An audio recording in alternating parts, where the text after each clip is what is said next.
Hello everyone, this is Erik, the Asian movie enthusiast, and this is my review of Jeon Woo-chi, the Taoist Wizard, also known as Woo-chi, the Demon Slayer, a Korean fantasy action comedy from 2009 that stars Gang Dong-won, Soo-jung and Kim Yoon-seok. 500 years ago, in the Joseon Dynasty, the Flute of the prophecy has fallen into the evil hands of the goblins, propelling the world into a whirlwind of disorder. The ancient Taoist Wizards turned to the greatest ascetics of their time, the Master, played by Baek Yoon-sik, and Hwadam, played by Kim Yoon-seok, for help in vanquishing the goblins and trust each withered with one half of the flute. Meanwhile, the Master's rascal student, Jeon Woo-chi, played by Gang Dong-won, of course, tricks the king with the art of transformation and creates a fiasco, which makes the Taoist Wizards and Hwadam visit the Master. But the Master is murdered and the flute is missing, and Woo-chi is framed. So, after this event, he and a few other entities are basically imprisoned inside of a painting. Then we fast forward to Seoul, 500 years into the future. And then the goblins are causing problems, and they have to get Woo-chi back out of the painting so he can fight them and save the day. That's your plot. So, most of the opening 45 minutes takes place in the past, and it sets the characters up and the conflict up. Afterwards, the storyline shifts and it takes that 500-year jump to the present day in 2009 in this case. And with a runtime of over 2 full hours, it's safe to say that over half of this film takes place in present day Korea. Let's talk about the cast first. I think it's one of the strongest aspects of the film.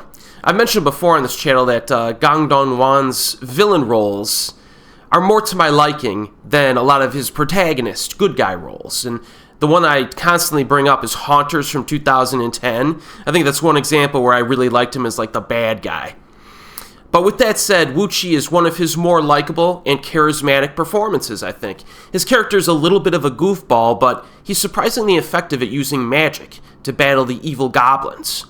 And one theme is that he's kind of naturally talented at magic, but he's reliant on these like talismans to use spells at like a high level, which creates problems when someone steals those talismans or he becomes, disarmed from them.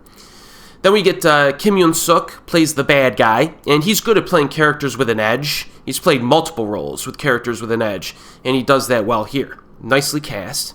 And then we have the ladies. Soo-jung is the female lead. Big fan of hers over the years.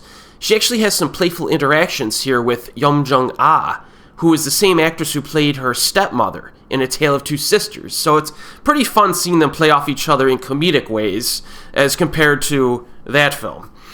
However, I did feel like both of these actresses were kind of underutilized. They weren't given enough to do in this movie. They do get enough screen time, especially Soo-jung, but their characters are very thin and one-dimensional. And that kind of brings me to Woo-chi's biggest flaw, in my opinion, and that's the script writing, which is pretty weak. It bounces around a lot, and scenes feel like they don't really flow that well together. I mean, everything makes sense. It's not jumbled and incoherent or anything. But most of the movie feels like a bunch of confrontations between the good guys and bad guys and moments of interaction with ideas and plot turns that are all lacking in depth. There's no feeling of like stakes or consequences, and the protagonists really have no sense of urgency throughout much of the film.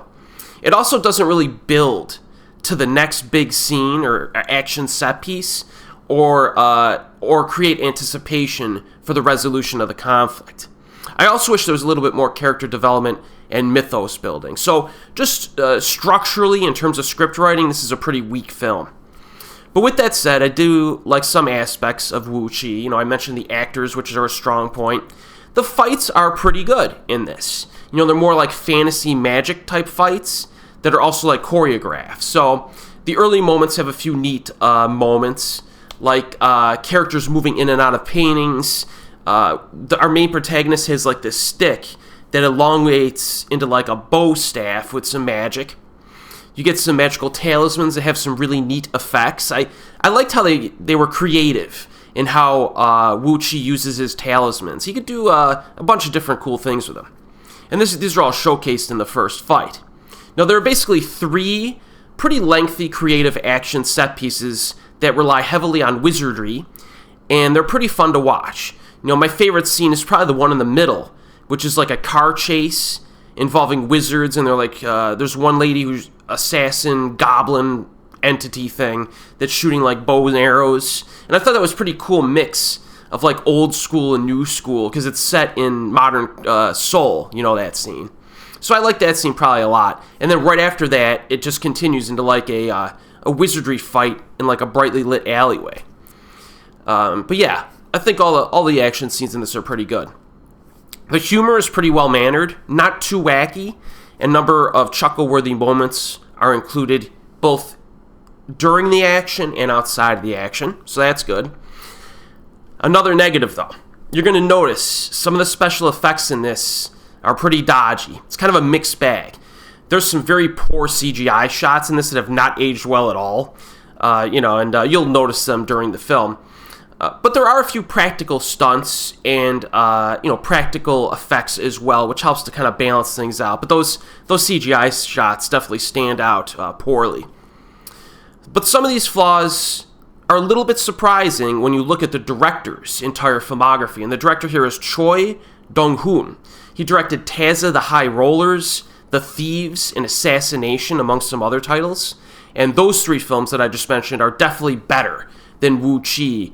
And I think you should check those out first if you're unfamiliar with the director. They're just very well-made films and very entertaining from a traditional filmmaking standpoint as well. But if you've already seen those, Woo-chi it's kind of like brainless entertainment, but it is quite watchable despite its flaws, I think. I still have a good time watching this, despite a runtime of over 2 hours. It's still pretty easy to sit through, it is. If you're in an undemanding mood, it could satisfy you. But it's not great enough to be a must-watch. So it's currently available streaming on YouTube and Amazon, and it's also on physical media. And as always, folks, I'll see you next time.